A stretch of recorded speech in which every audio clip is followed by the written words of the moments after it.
This is Corolla DeVille, and you're watching Inkwife TV.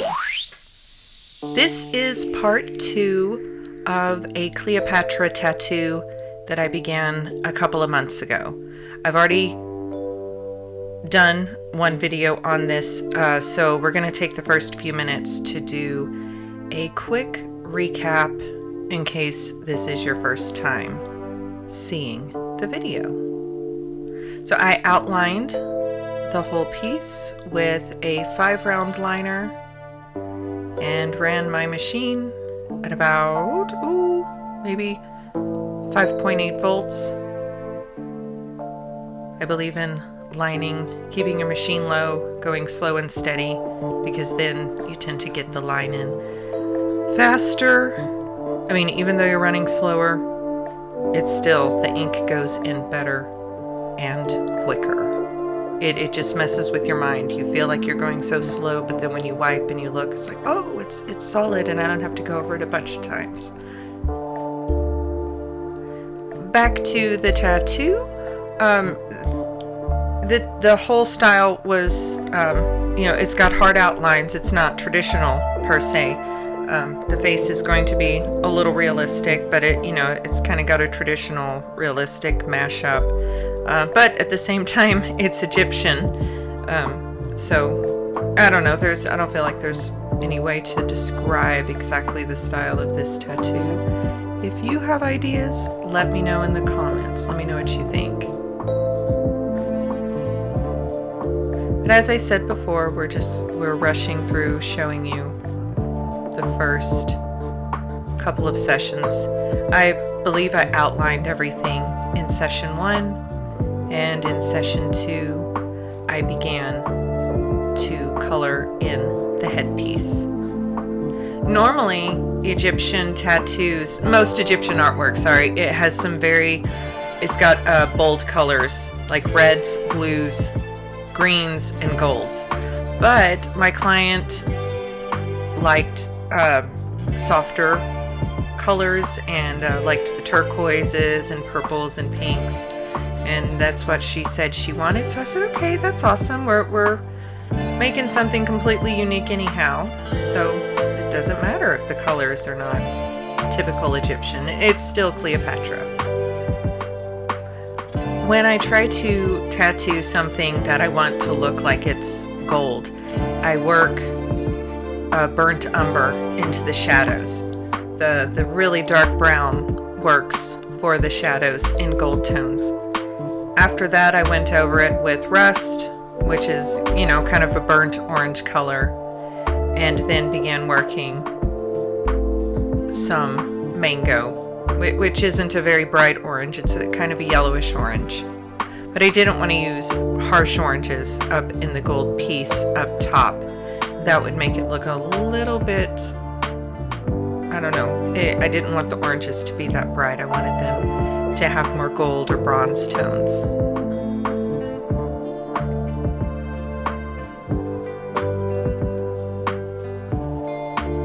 Again, we're not going for complete realistic.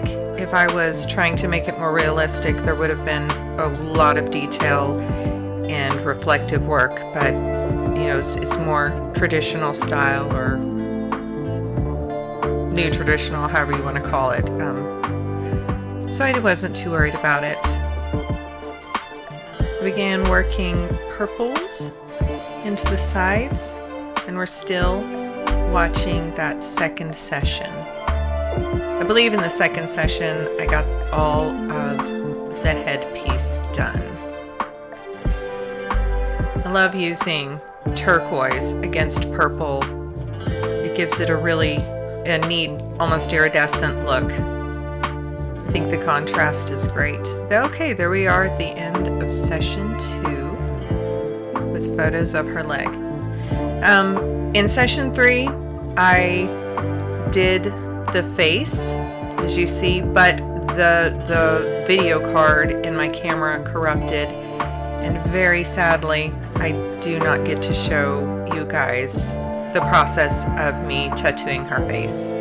But there it is. I'm happy with how it turned out. You know, it's got a little bit of realism, skin tones in it, but obviously it is not realistic at all. Neither is it cartoony. We'll just call it our artistic Cleopatra that only my client has on their leg. Nobody else has anything like it. One of the main colors my client wanted was pink, so I decided that all of the feathers on the outside of the headpiece would be that way. Up on her arm, she has a lot of work, and there's pink in the background of her tattoos that she has as a sleeve. So putting the pink down in the feathers below makes the two tattoos match. I believe we have all of the colors, and her tattoos are all of the same color scheme. So by the time we are done with her, she will look fantastic.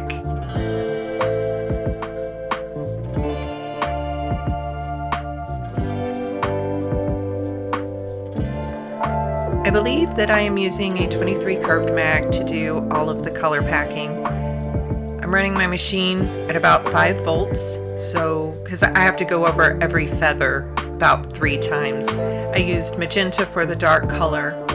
Here I'm using bubblegum pink for the medium tones. And at the end I will go in with light pink for the lightest tones of the feather.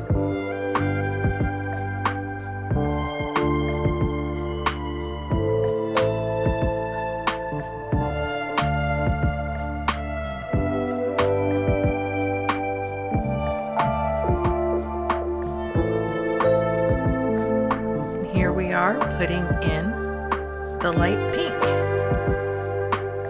The tedious thing about doing feathers like this is just that you have to go over them 3 or 4 times a piece. And if you wanted to put another color as a final highlight, you know, using a liner, that would be 4 times going over pretty much the same little area. This is why I encourage running your machine low, so that you're not damaging the skin. You don't have to push the ink in deep. The correct layer is relatively close to the top. So it's okay to run your machine softly and take your time. If the ink saturates quicker, then the tattoo will be done faster. For the last segment, I made up colors to put in the bottom piece. There were no rules for this. I just used the colors that I had up in the top to make accents in the bottom.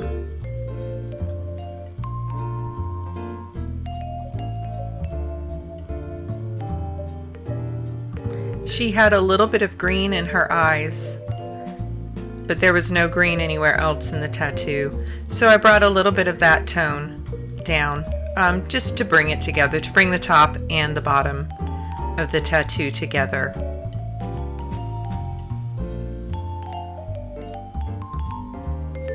Even if you're using a large mag like a 23, like I'm using there, you can still turn it and angle it and get it into all of the little corners.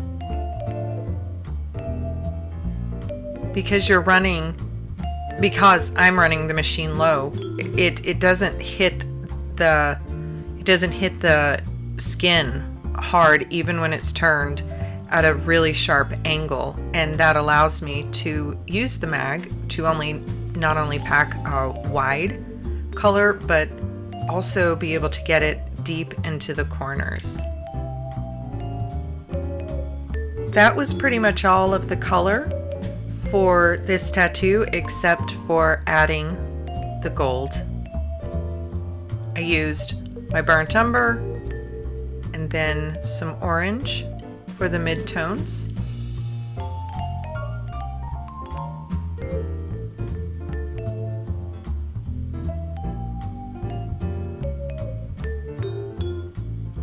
And then lastly, I used golden yellow for the lighter tones. when I first began tattooing, when I would have to do pieces like this that had a lot of little tiny holes that had to be filled in, I would always have gaps next to the edges. The corners wouldn't be filled in properly, and a lot of that was my being able to pay attention to detail. And if you're a tattoo artist, as you go through your career, you should be finding that with every tattoo, you're paying more attention to detail. Every time you should be challenging yourself. So that creating that as a habit allowed me to, look for the smaller and smaller and smaller areas where the skin is still showing through, and then lightly go over it again. Make sure all those corners are filled in. Otherwise, it will look patchy when it's healed, and your client won't be happy. For example, once the purple healed on her neck, it was patchy. So I thought, okay, we're going to go back over this. If you look at something and it's bothering you, guess who else it's going to bother eventually? The client, or one of their friends, or one of their enemies. Somebody is going to notice and comment. So if you see something that's wrong, be honest with yourself and fix it. I felt like she needed highlights on her little neck piece, make them look a little bit more like gems. So I added that, and then I always love to double layer my whites. Give it a couple of weeks or a month to heal, and then put the whites in again. It will make them pop. And here she is, all finished. Thank you guys for watching, and I will see you again next week.